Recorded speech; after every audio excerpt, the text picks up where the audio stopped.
Hey y'all, what's up? It's Alchemy here to talk some astrology talks with you on creativity. And as a creative, I have struggled.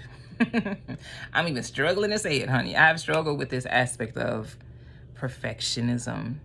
Perfectionism is an idea of making things as perfect, as useful, analyzing, running the numbers, running the data, reworking it like Bob the Builder, moving shit around to try to make it as useful as possible, right? To try to make it perfect, okay?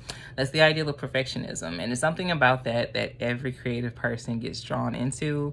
And hopefully it's not a web that you get caught up in, but I did want to discuss it when it comes to this idea of creativity and perfectionism. And if you don't know, guys, I have created a system called Numero Alchemy. Basically, we look at the different aspects within astrology, add those astrological houses associated within the aspects to see what it adds up to, right? And that new number gives us additional information we can look at once we consider those aspects and how they add together. So today, guys, we will be discussing the fire elements, okay? Because they represent creativity, and as creatives, we gotta go through the fire. Then we get it through the wire. We got to, okay? That's what Shaka said. Shout out to Auntie. Okay. First house, Aries. Okay. How we get shit started. Fifth house, Leo. Going handmade, creating it. Boom. Ninth house, Sagittarius. Becoming the expert with your creativity. That's the aim of all of our creative goals when it gets down to the fire. And we know with fire, this is stuff that you actually gotta create. Fire is the only element that doesn't just naturally exist, right? There's no fire fountains, in the world. And if they are, they probably be uncontrollable and wild and wouldn't be really safe for people to be around like that, right? But it's what we have to create, right? We have to, it's not like the trees that just exist, or the lakes that we can just go swim in, or the air we just breathe, right? We actually have to create a fire, right? So I've got to go light that candle. I've got to go turn on that oven, right? I've got to create it. So with the first house of self, identity, birth, right? It's about what you initially start up, cardinally leading into, right? Taking the leadership and initiative to get shit started, that gets fire started and gets that spark going. But once that spark develops, right, and it's got a lot of momentum that's behind it, we get to the fifth house of just authentically burning, feeling good, creating it, pleasure, right? Because that was the aim, right? Our aim is to go from that spark of getting it started to just going ham and creating it, and it makes us feel good, okay? So that's that fifth house fixed, locked in Leo aspect of the creative process, I should say. And then fire goes to this stage. So I'm just talking about the fire modalities, guys. My bad if I didn't break that down. But so fire starts as a spark. Then it gets fixed like a bonfire, get to crackling and roaring like Leo, right? And then we get to this aspect of fright. Basically where this fifth house, it's got so much fire, right? It's very generous here, okay, too. Versus the aspect of when we're starting the fire, right? When we're trying to get the spark going, all right? Aries is known to be a bit more into the self. So there are differences between the archetypes as well based off fire, right? But they're all essentially the same understanding of we have a mission to create, right? We are optimistic. We are energetic at getting these things created and done, right? I'm going to be more about getting shit started, so I'm a little bit more selfish. And God said it's okay for Aries, all right? Leo's got big old hearts. They're real generous. They got a lot of fire, okay? Sometimes they get mad at you if you don't want to create. You don't want to play with me? Bless their hearts. Bless our Leo friends' hearts. Okay, we love y'all. And in fact, I got Leo in my Venus and Mars is in Leo, baby. But we ain't come to talk about all that, right?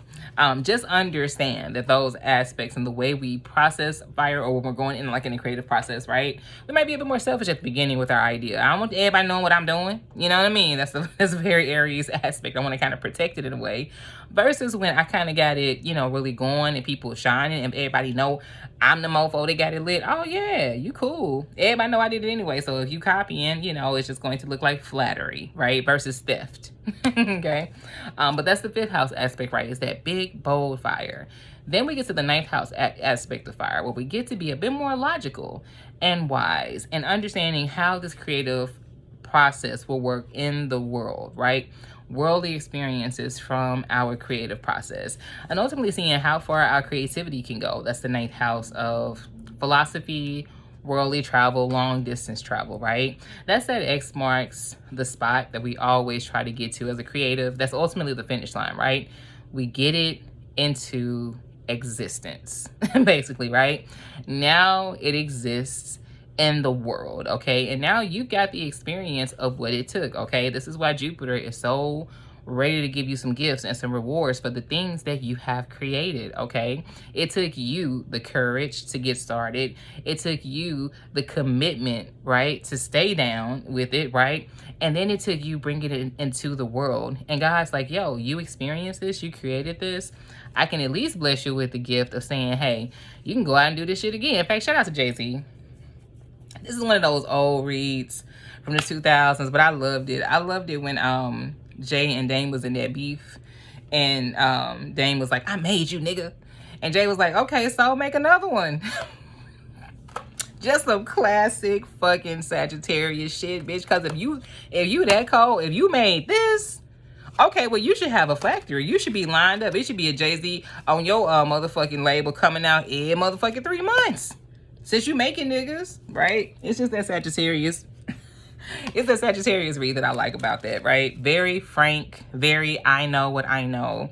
Very logical, but very wise too, right? Because we've taken the experience as far as it can go, right? So basically, as I was saying though, before all that, right? Before I got hit with the Jay-Z spirit, basically, when it comes to like that last aspect of our creativity, right? Now we have the experience. Now we can say that we've done it, and we get the blessings of saying that we've done it, right? And the wisdoms that came with the journey, because we took the torch from the 1st to the 5th to the 9th. We took it all the way, okay? And can't nobody take that away from you. So if you are a person who creates candles from wax, right? There is, you know, people can make wax products higher. They can, you know, pick it as your boycott and boycott your store and shit, which would suck, right? I don't want to think bad scenarios, right? But I'm just saying all that to say, like, they could do those things externally, but they would not be able to take away the wisdom that you have, because you have the experience, the expertise of becoming a candle maker, so to speak, right? So boom, that's basically the serendipitous process of the creative experience, right? I get it started from my 1st house. Boom, I created 5th house. I go ham at creating it and just showing it off, right? 9th house, I have the wisdom now of becoming the expert at creating it, right? And with that knowledge and wisdom, I can take it farther, right? I can do this all over again if I want to. Just what Jay-Z said, nigga. Do it then, right? But that's how that energy feels, right? Shout out to the frankness of my Sagittarius partners. I'm a rising Sagittarius. I'm a Virgo, but I'm a rising Sag. So I love this motherfucking energy. I love when a nigga in their Sagittarius bag, okay? Because it's a frankness that comes with the ideal of saying that I've also done it, okay? And that's what every creative person wants to get, right? So if you graduate from taking something from it, just a spark, to getting it in the world, congratulations, right? God and Jupiter, okay, or however you want to look at God, right? There are some gifts waiting for you.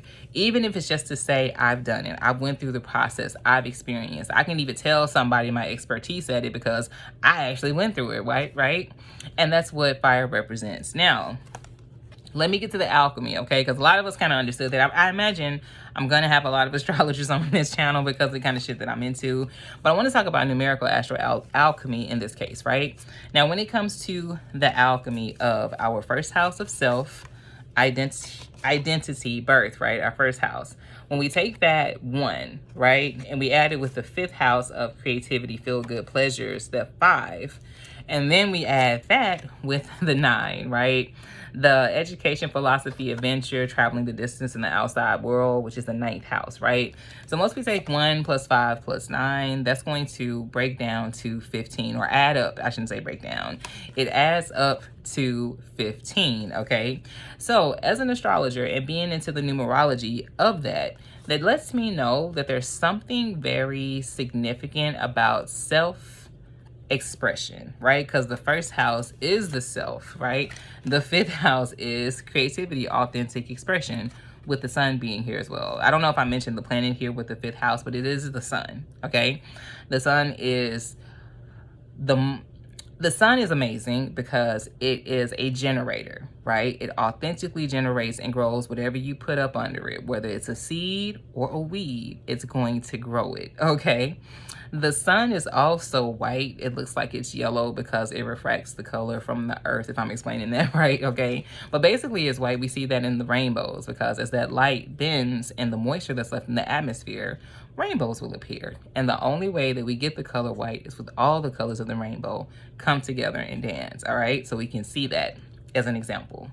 So the 5th house is that authentic self-expression, right? So once we alchemize and we add all of the energy of the fire element, this creativity that we've got, trust that a lot of this falls on internally your self-ability to express, to authentically shine.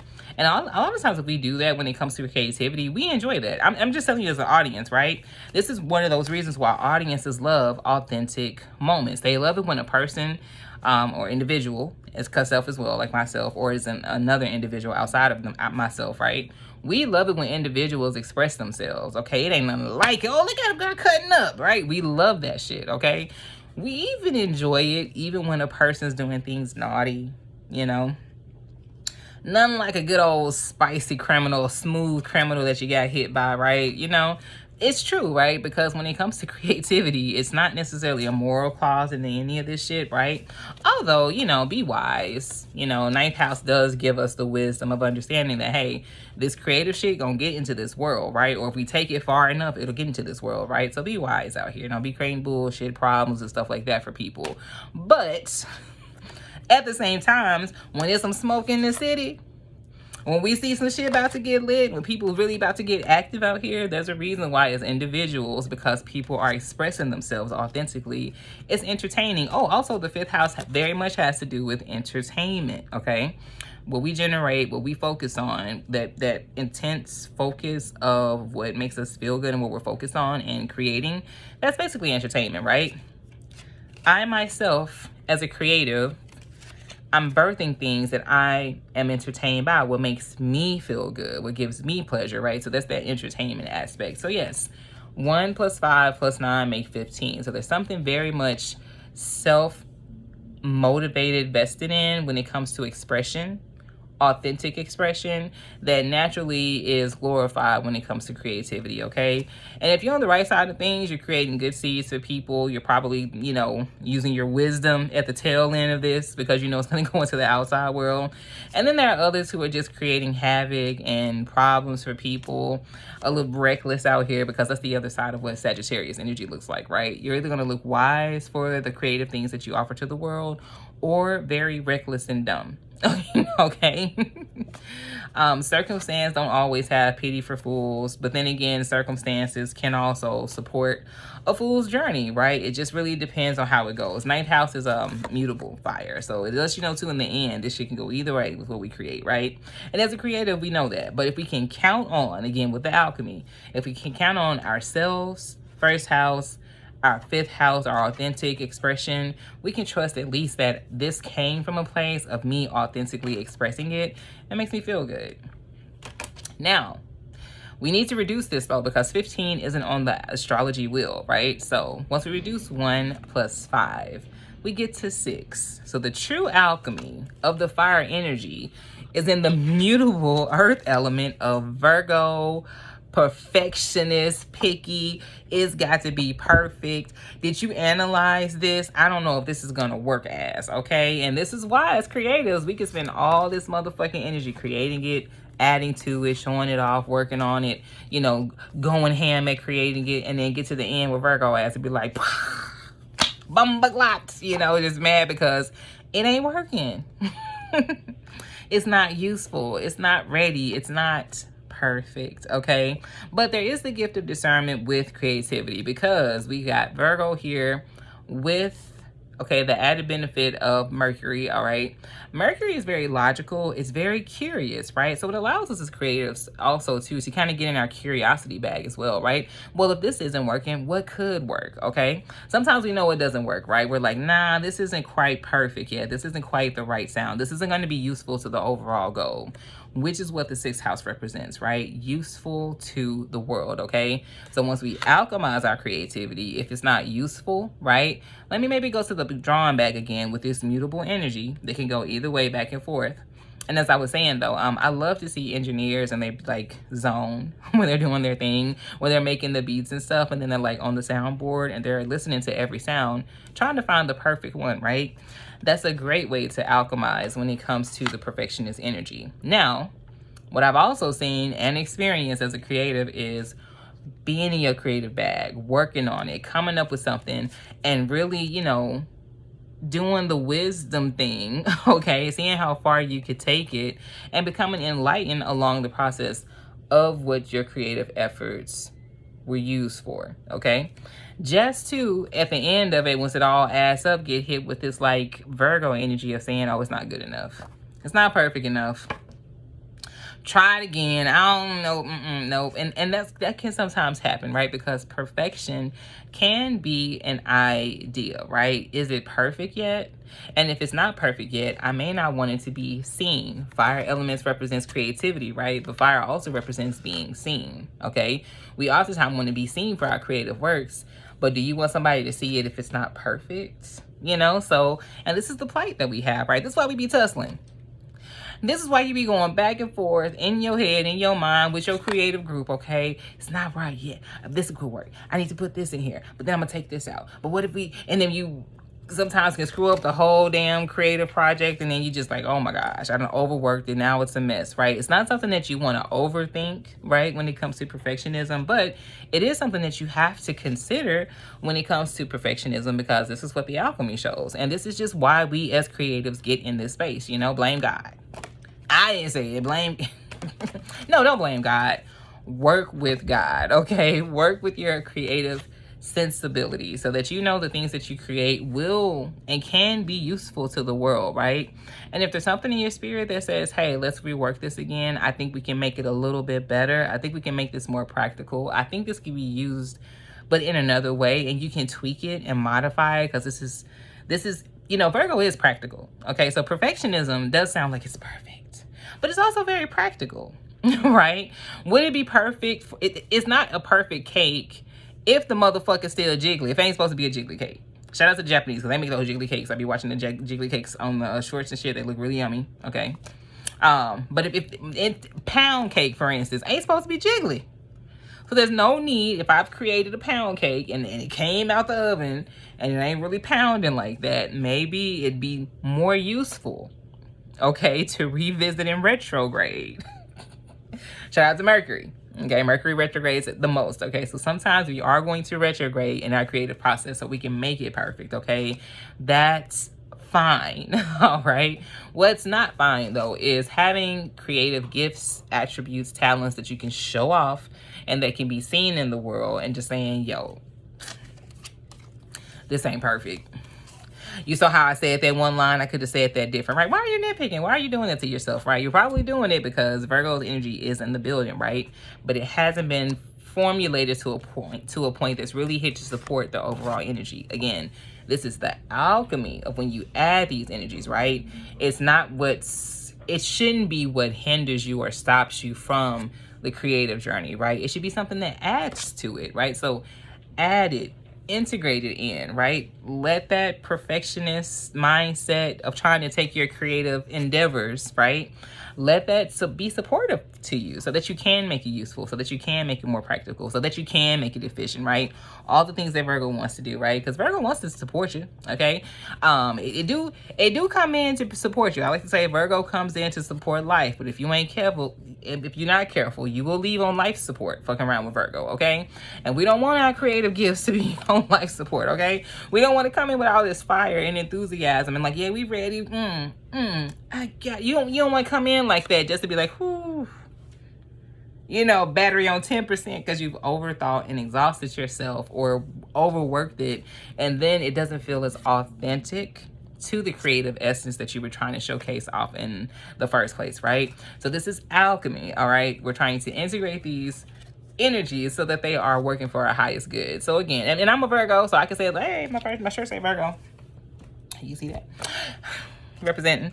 So I can help us out a little bit, baby, okay? Because I be struggling too. All right. But basically, Virgo's energy is to be supportive. So yes, the perfectionist mindset is there to support creatives, because if you come out with the perfect creative thing, guarantee the clientele is going to be there, right? If people can count on you for creating things that are supportive and useful and that you thought about, right? Like, there's a difference between when an artist comes out with an authentic song and it's just some shit that, afterthought just kind of made the album. We can tell the difference, right?